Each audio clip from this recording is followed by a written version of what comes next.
Hello, everybody. This is Dave Wallace coming to you from my home here in Wahiawa, Hawaii, and welcome to Monday Talk Story Time. Today, being Memorial Day, I'd like to share some of my memories associated some of the things that we did as family members on Memorial Day. And today, I'd like to share with you something that we were part of when we were living up in Utah in the 1980s, mid 1980s, to for a while, at least 5, 6 years that we were up there. Anyway, and this is every Memorial Day, Polynesians in the valley, Utah Valley, and from around visiting states would congregate out at the Iosepa colony, which was located in the western desert, Skull Valley, in Tooele County, Utah. And this is west of Salt Lake City on our way to Wendover. So you catch the road heading out to Wendover to Gamble.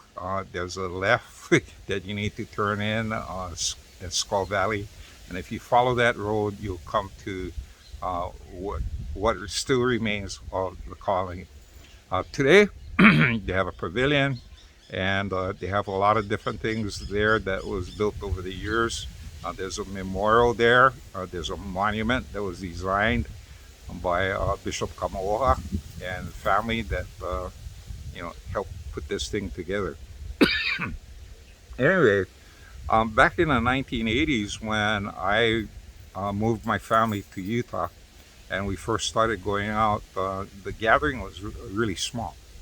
Only a few families went out there, and our families had connections with the place, with Iosepa. In fact, the history and our connection to Iosepa Colony has two parts. One part is my grandfather, John Broad, and the second part is my grandmother, Maggie Kennison. Okay?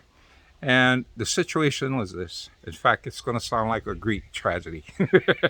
Okay? Anyway, the situation was this.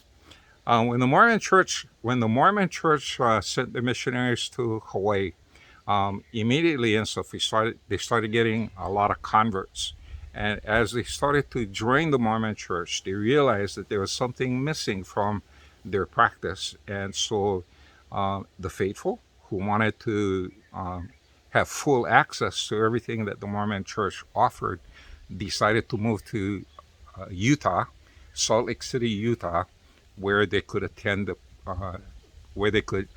temple regularly. Now, if you're an LDS or familiar with the Mormon religion, you know that the temple is where ordinances that would seal families or bind families for time and all eternity.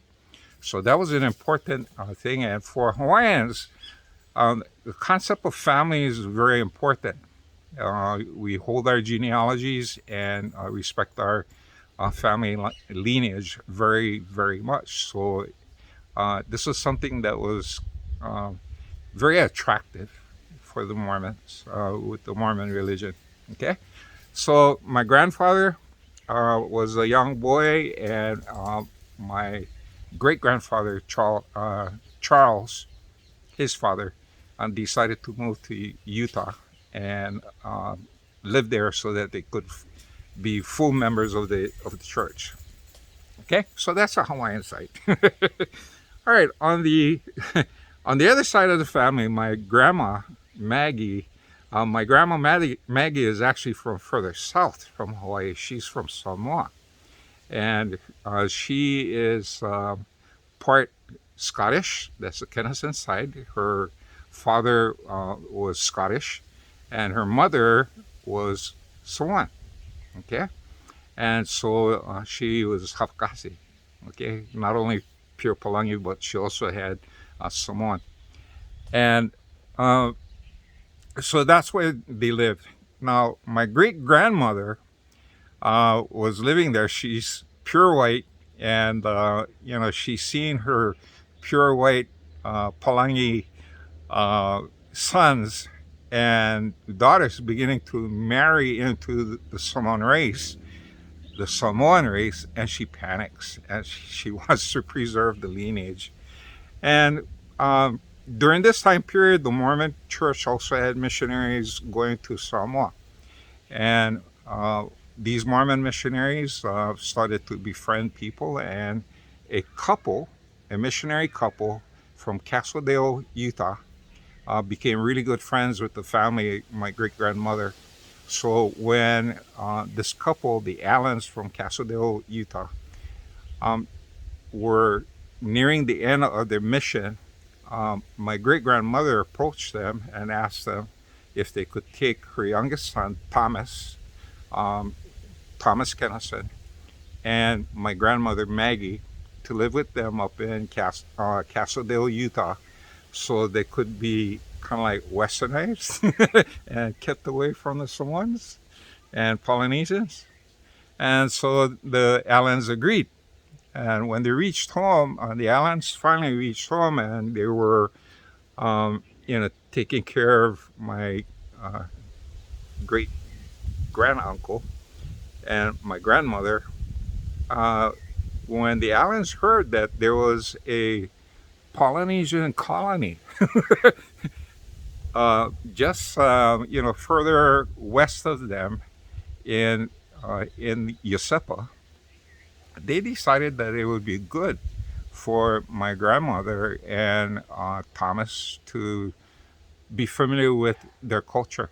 So the Allens decided to take my grandmother over to Iosepa, and that's where she met and fell in love with my grandfather John Broad, who is 75% Hawaiian.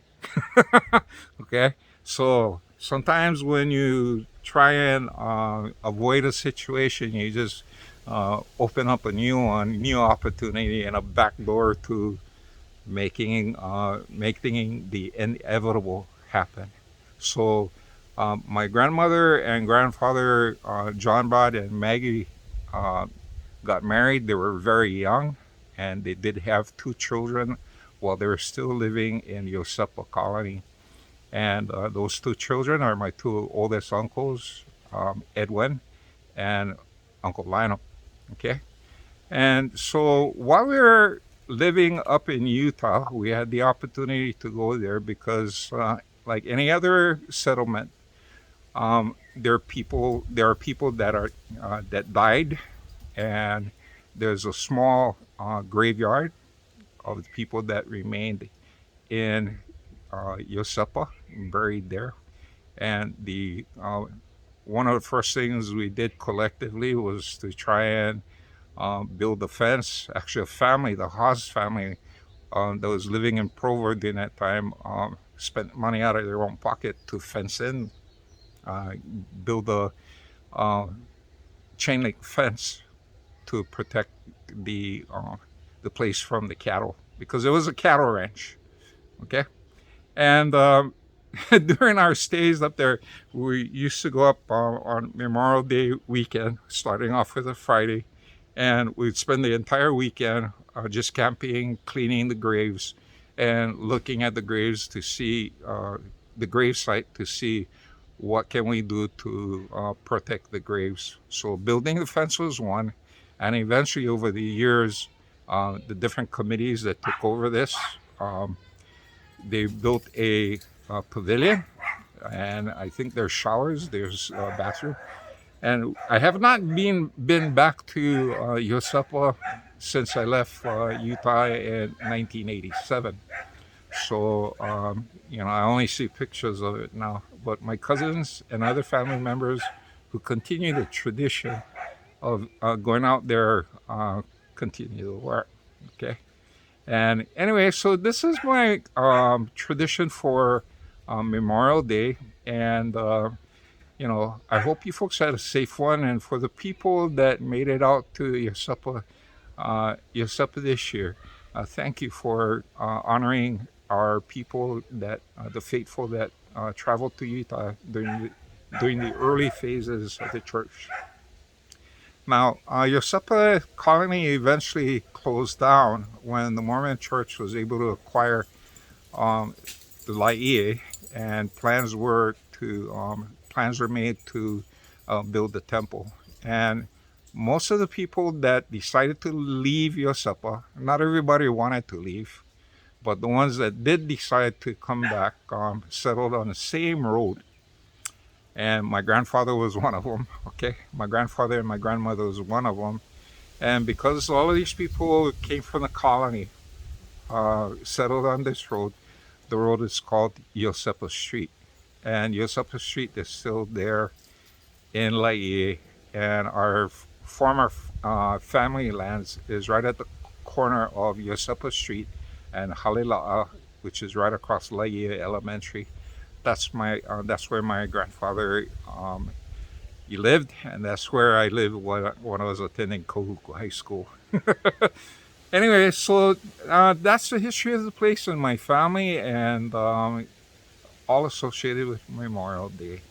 So I hope you folks had a pleasant and safe one. And as far as announcements, I have a couple of announcements to make.